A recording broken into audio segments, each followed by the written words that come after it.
Vamos ter uma palavra de oração? Oremos. Maravilhoso Deus que habita nos altos céus, viemos em Tua presença, Senhor, como humildes pecadores que somos, ó Pai, clamar a Ti, Senhor, pela Tua presença nessa reunião. Que Teu Espírito possa tocar nossos corações, Senhor, e possamos sair daqui, ó Pai, alegres, contentes, porque Tu nos visitaste. Que as minhas palavras não venham de mim, Senhor, mas diretamente do Teu Espírito Santo. Que a mensagem que nos trouxesse essa manhã sirva para o nosso crescimento espiritual, Senhor. Em nome de Jesus eu Te agradeço por tudo e Te peço essa bênção, Senhor, em nome de Cristo, Teu Filho. Amém.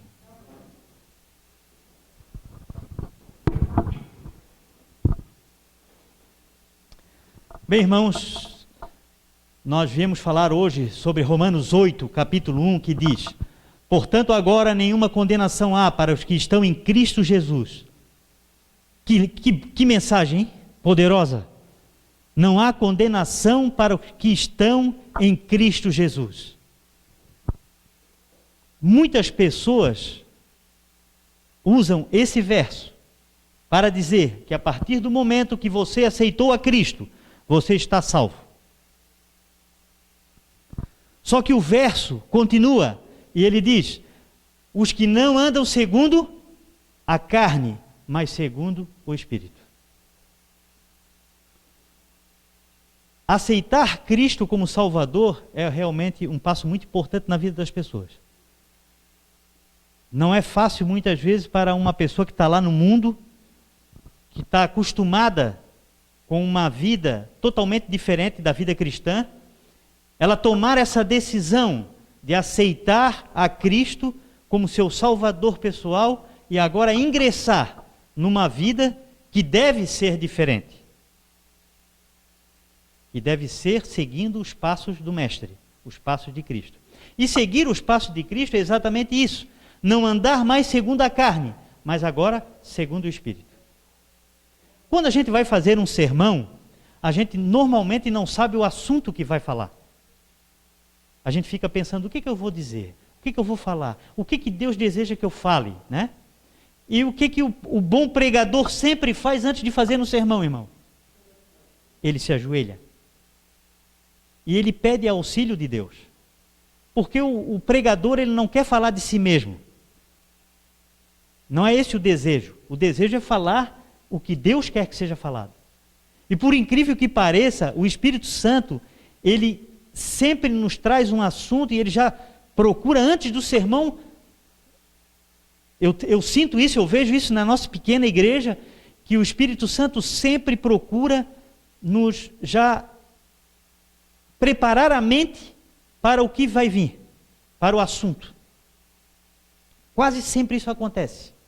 E hoje nós vimos na meditação, nós vimos na lição da escola sabatina, nós vimos nos comentários que foram feitos, que nós precisamos nos preparar,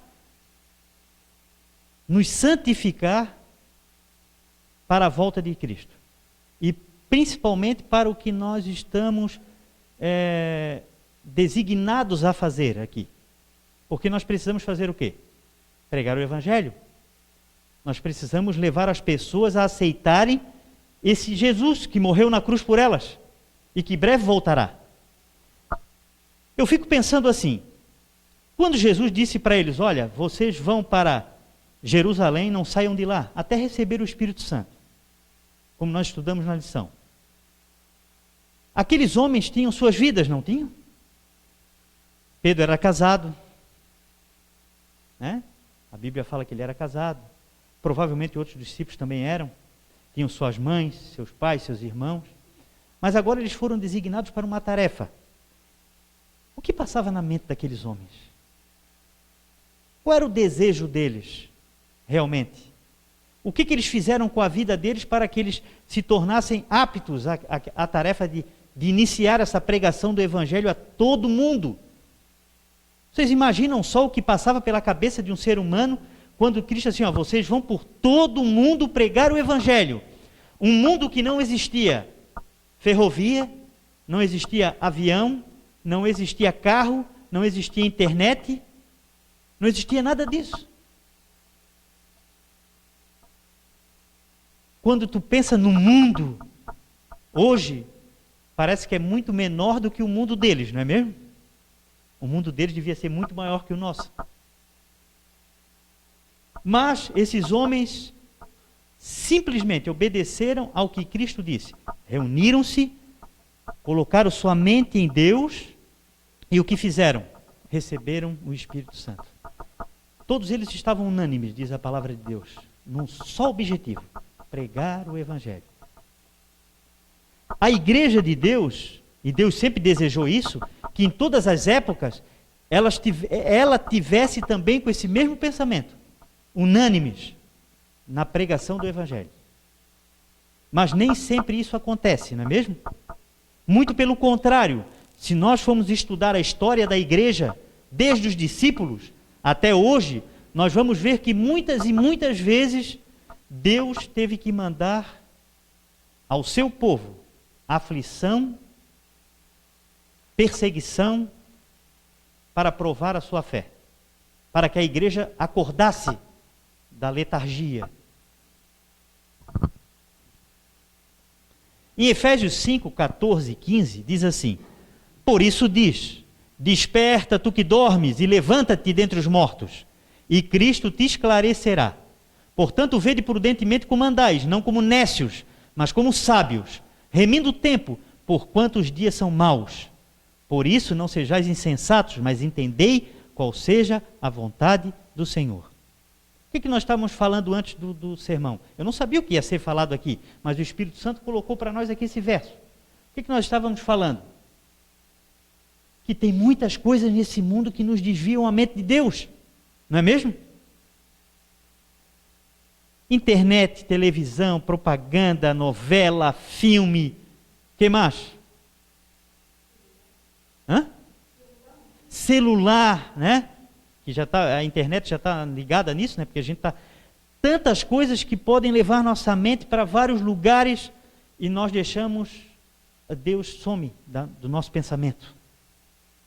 E a Bíblia está dizendo para que a gente desperte, que a gente não fique nesse estado de dormência e andar prudentemente. O que é andar prudentemente?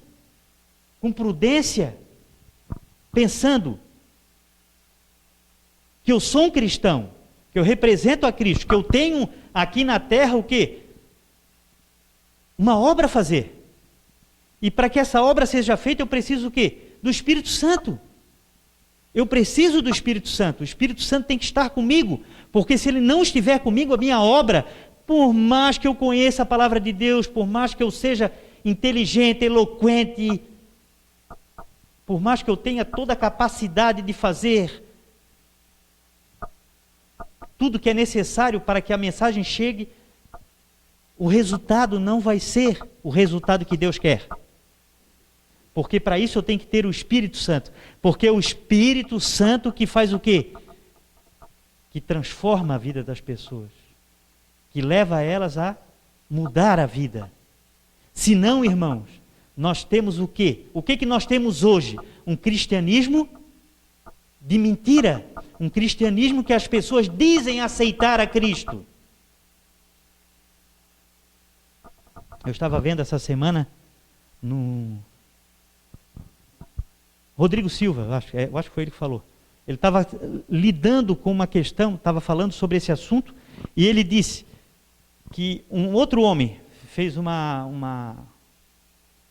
comentário, né, sobre isso e disse: para você ver quem é cristão hoje, coloque uma arma na cabeça e pergunte se a pessoa está sujeita, ela se sujeita a morrer por Cristo.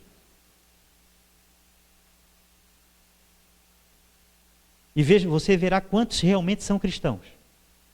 Mas hoje, ele ainda disse, não precisa botar mais arma na cabeça, só tire o celular delas. Então, irmãos, o nosso cristianismo hoje é realmente o cristianismo? Eventos finais, página 72, Ellen White botou assim: se há um tempo em que convém que cada pessoa que teme a Deus reflita seriamente, esse tempo é agora. Quando a consagração pessoal é essencial. Consagração pessoal, irmãos.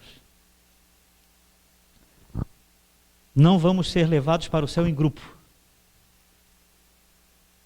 Não podemos nos apresentar perante Deus como um grupo da igreja do Barreiros da Rua Santo Antônio.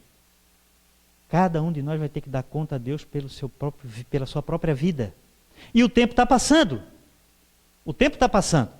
Deus está vendo o tempo passar. Nós estamos vendo o tempo passar. Como está passando rápido. Cada mês, cada ano. Mas o mais importante de tudo isso é que nós todos estamos numa fila única. Onde lá na ponta as pessoas estão saindo desse mundo. As pessoas morrem. E nós estamos nessa fila. Nessa fila, nós não temos escolha de ficar nela, de sair dela, de atrasar ela, de adiantar ela. Não, nós não temos essa escolha. Um dia vai chegar a nossa vez. E a gente não sabe quando será. A gente não sabe quantas pessoas estão na nossa frente. Quem sabe o próximo sou eu. Então, Ellen White diz que nós estamos num tempo, e o tempo é agora, o tempo é hoje, que nós precisamos nos, seriamente, consagrar a Deus. Essencialmente, nos consagrar a Deus. Eventos finais, ainda página 70, Ellen White diz assim: a habilidade para expor a razão de nossa fé é algo excelente.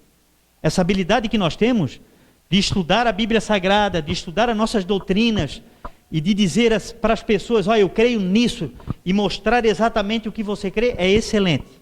Mas, se a verdade não tiver mais profundidade do que isso, essa pessoa jamais estará salva. Ou seja, se é só isso que eu estou tentando fazer da minha vida, ser um bom adventista do sétimo dia, ou ser um bom católico, ou ser um bom isso, ou um bom aquilo, não interessa a placa de igreja, e eu saber defender na Bíblia o que eu penso, o que eu acho, mas eu não estou vivendo as verdades bíblicas no meu dia a dia, o céu é uma ilusão, porque eu não irei para lá, com certeza. O coração tem que ser purificado de toda contaminação moral. Purificado de toda contaminação moral. O que nós estudamos aqui, e a gente viu, e a gente comentou, que as coisas do mundo, o que elas fazem? Elas nos contaminam. Mas eu preciso ser purificado de tudo isso. Porque, como nós sabemos, o nosso corpo será transformado na volta de nosso Senhor Jesus Cristo. Mas o que não vai ser transformado? O nosso caráter. O nosso caráter não será transformado. Nós precisamos transformá-lo aqui. E para isso eu tenho que me descontaminar do mundo. E me aproximar mais de Deus. E isso é uma obra que eu tenho que fazer individualmente. Como cristão. Individualmente. É uma luta diária que eu vou ter eu e Deus. Uma luta diária. Que eu já tenho que começar lá quando eu me acordo de manhã e me ajoelho na minha cama e peço ao Senhor que Ele me dirija naquele dia. Para que Satanás não tenha vitória sobre a minha mente.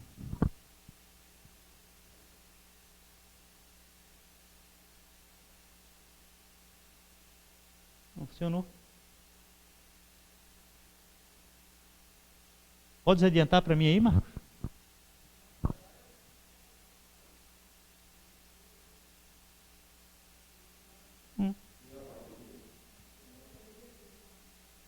Ah, não está piscando, né? Deve ser a bateria. Vamos ver se a Jussara dá um jeitinho lá. Dá uma teclada aí, Jussara, por gentileza.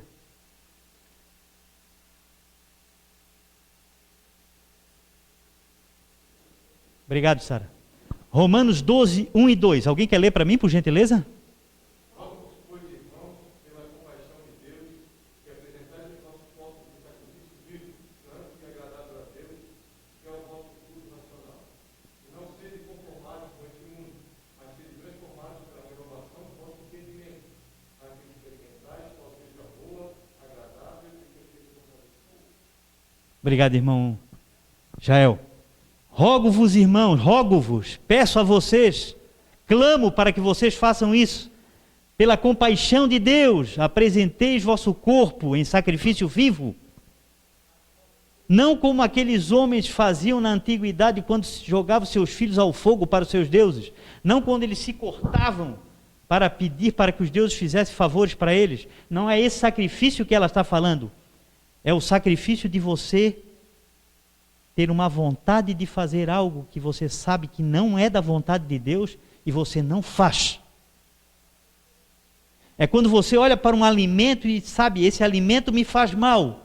E Deus diz, não faça mal para o seu corpo, mas a minha vontade é muito grande de comer aquele alimento. Mas eu digo, eu não vou comer porque Deus me disse que é para eu não fazê-lo. Porque eu amo a Cristo, eu amo a Deus, então eu vou sacrificar essa minha vontade. Esse é o sacrifício. Ah, eu gosto de assistir tal coisa na televisão, mas essa coisa me traz pensamentos que não são bons, mas eu gosto tanto, mas eu não faço, porque eu sou temente a Deus e amo a Deus. Esse é o sacrifício diário que ela está falando. Não sede conformados com esse mundo, não se conforme com as coisas desse mundo. As pessoas se conformaram, irmãos. A sociedade está conformada com a violência, está conformada com o adultério, está conformada com o roubo. Os políticos roubam, as pessoas matam. E está todo mundo conformado com isso tudo, como se nada tivesse acontecendo. Não se conforme com isso. Clame a Deus por misericórdia. E sede transformados pela renovação do vosso entendimento.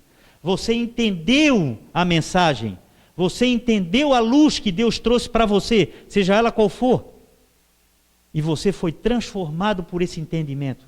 Você aceitou essa luz, você aceitou essa verdade, e agora essa verdade tem que te transformar, porque se essa verdade não lhe transformar, do que adiantou a verdade?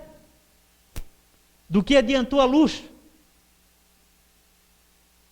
Não é mesmo? Então, temos que ser transformados pela renovação do nosso entendimento. E aí nós vamos experimentar uma coisa, irmãos, que é maravilhosa na vida do cristão. Nós vamos experimentar qual é a boa, agradável e perfeita vontade de Deus. E aí nós seremos as pessoas mais felizes desse mundo. Porque a felicidade vai estar na nossa mente.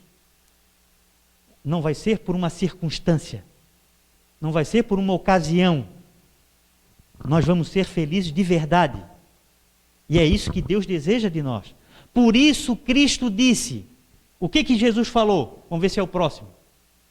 Olhai para mim e sereis salvos, vós todos os termos da terra. Isaías 45, 22. Olhai para mim. Como que nós vamos olhar para Deus? O que é olhar para Deus? É exatamente fazer o inverso do que nós estamos fazendo. É parar de olhar para o mundo. É parar de ver as coisas do mundo. É parar de dar atenção ao mundo. E aí nós vamos estar olhando para Deus. Jesus disse, vinde a mim, todos os que estáis cansados e sobrecarregados, e eu vos aliviarei. Nós podemos, irmãos, ter muito dinheiro. Nós podemos ter poder. Nós podemos ter muitas coisas nesse mundo. Mas aquele peso que fica na nossa consciência, ele nunca vai sair. E é esse peso que Deus quer tirar de nós, das nossas costas. Porque nós vamos estar cientes que nós estamos fazendo a vontade de Deus. Por isso seremos as pessoas mais felizes do mundo. Porque teremos uma vida de paz e harmonia, de alegria, de felicidade. É como trazer o céu para nós hoje. Nós estamos terminando. Ciência do Bom Viver, página 252, diz assim: é uma lei da natureza que nossas ideias e sentimentos sejam animados e fortalecidos ao lhes darmos expressão. Ao passo que as palavras exprimem pensamentos, ao contrário também. É também verdade que se seguem aquelas, ou seja, os pensamentos também produzem palavras. Se exprimíssemos mais a nossa fé, mais nos regozijássemos nas bênçãos que sabemos possuir, a grande misericórdia e o amor de Deus, teríamos mais fé e mais alegria. Nós estamos conscientes das bênçãos que Deus está nos dando? Nós estamos conscientes, irmãos, da grande misericórdia e o amor de Deus por nós? Às vezes eu estou lá atrás da minha casa, sozinho, e às vezes eu olho para o pé de fruta e vejo aquela fruta nascendo. A minha vontade é de chorar, às vezes. A minha vontade é de me ajoelhar ali e dizer: Senhor, como Tu é bom. Como uma planta pode me dar um alimento assim? Uma coisa que vai alimentar meu corpo, com sabor ainda. Não é tem um sabor, tem uma doçura. Deus providenciou tudo para nós. Mas o mais importante de toda essa providência, irmãos, para nós cristãos, é essa verdade maravilhosa que Deus nos deu. É a Bíblia Sagrada. Nós temos que ser completamente diferentes do mundo. Senão não faz sentido a vida do cristão. Nós precisamos agradecer a Deus por tudo que Ele tem nos dado e por essa oportunidade de salvação que Ele nos deu. Quando eu penso na vida de Cristo, quando eu penso que Cristo passou para nos dar essa oportunidade de salvação, e eu penso no que muitas vezes eu vejo cristãos pensarem no que querem, eu penso que diferença. Como estamos longe do ideal. Jesus, Ele se dispôs a vir a esse mundo e viver a vida que Ele viveu, na pobreza que Ele viveu, na dificuldade que Ele viveu, e depois morrer ainda naquela cruz por mim. E o que eu quero? O que eu desejo? Quais são os meus desejos, as minhas... Estou disposto a fazer algo por esse Deus que fez tanto por mim? Acho que essa é a última. Ainda tem Mateus 11, 28. Vinde a mim todos que estáis cansados e sobrecarregados, e eu vos aliviarei, como nós falamos. Isaías 54, 10. Porque os montes se retirarão e os outeiros serão abalados, porém a minha benignidade não se apartará de ti, e a aliança da minha paz não mudará, diz o Senhor que se compadece de ti.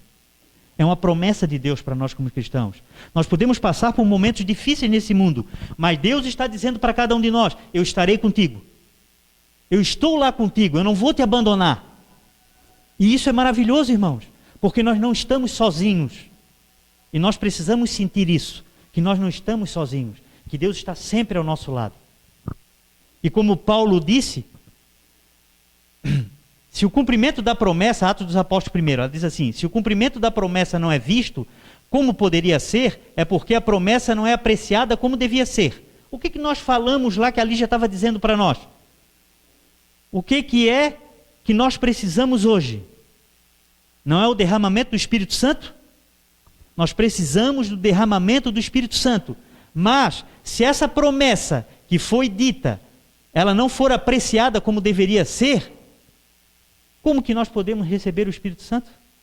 Se todos estivessem dispostos, todos seriam cheios do Espírito. Se todos estivessem dispostos a receber o Espírito Santo, se toda a igreja estivesse clamando pela descida do Espírito Santo, pedindo, chorando, nós estaríamos todos cheios do Espírito Santo. Mas não é isso que acontece, infelizmente. Ficou meio ruim, né? Porque na realidade eu não tinha feito para colocar aqui, mas eu consigo ler. O motivo fundamental do serviço eficaz: tudo quanto é feito por puro amor, por mais pequenino ou desprezível que seja aos olhos dos homens, é inteiramente frutífero, pois Deus olha mais a quantidade de amor com que alguém trabalha do que a porção de trabalho que realiza. Testemunhos seletos. Irmãos, nós somos poucos, nós somos pequenos, mas Deus não está olhando para nada disso. Deus está olhando que se você faz alguma obra para Ele, por menor que seja, mas essa obra está completamente revestida de amor, Se você amar ao seu próximo como a si mesmo, como diz a lei de Deus, e amar a Deus acima de todas as coisas, qualquer coisa que você faça, por menor que seja, Deus está dando o valor que ela merece. Os homens não veem. As pessoas às vezes não notam, mas Deus nota. Deus vê. E como disse Paulo, para finalizar, combati o bom combate, acabei a carreira, guardei a fé. Desde agora a coroa da justiça me está guardada, a qual o Senhor, justo juiz, me dará naquele dia, e não somente a mim, mas também a todos os que amarem a sua vinda. Eis aí o grito de vitória, vindo de Paulo. Qual será o vosso? Podeis hoje dizer isso? Se não podeis, dobre seus joelhos a Deus e peça misericórdia, para que a sua vida, a minha vida, seja igual a de Paulo, e nós um dia possamos dizer: combati o bom combate, acabei a carreira e guardei a fé. Amém.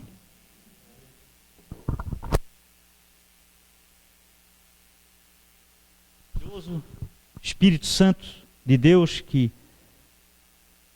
nos inspira a falar da sua palavra e que está aqui nesse momento, nós vamos agora, com toda a nossa reverência, cantar o hino Luz Bendita, Luz Gloriosa, e vamos finalizar essa reunião.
Oremos.